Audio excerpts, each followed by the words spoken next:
This is ScanMan training for the StockTake feature.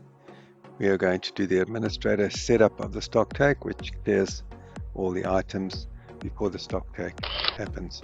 StockTake is a way for you to scan every item in the warehouse and update the system that the item is present or the item is not.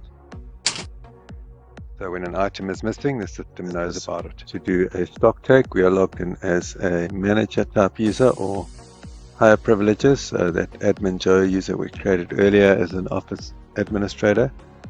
Go to StockTake admin to start the process.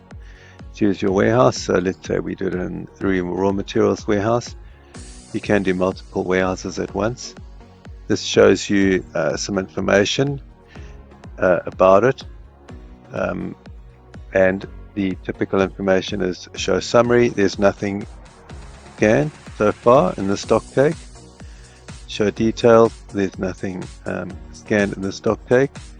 And show still to scan shows you 52 items still to scan. So this is what the system thinks is in that warehouse. 52 items, serial numbers here, stock code, quantity and box, and hopefully in your StockTake, which we'll get to later, all of these 52 items will be scanned.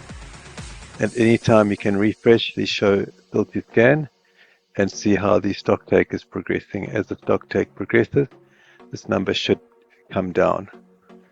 So for now we don't need to do anything except get an estimation of how many need to be scanned.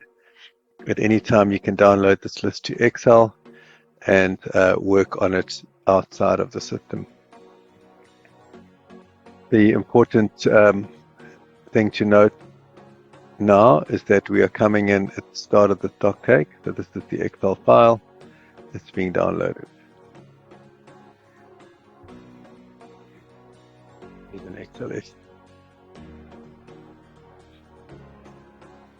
The Excel file simply contains the same data that you're seeing on the screen, just in Excel. It contains all of the data you saw there, so the scan, the summary, and the still to scan. However, at the start of the StockTake, none of that is relevant.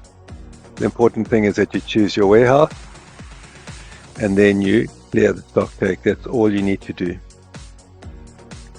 Clearing the StockTake deletes everything in the item scanned list and allows the user to start scanning on a fresh installation of the StockTake system. Otherwise they will be scanning on top of last month or last week's StockTake. So you must always clear the warehouse that you're going to work with, clear StockTake. All it does is delete the previous StockTake out of the system. It doesn't affect any items that are currently in stock. So this button here, clear StockTake. What we'll do is go and do the StockTake in another video showing you how the user does StockTake, and we'll come back to this video and review all the steps again. But once they start doing the StockTake with the scanners, don't click clear again because they'll have to start their work again. So once you've cleared StockTake, you can send them the instruction to start scanning.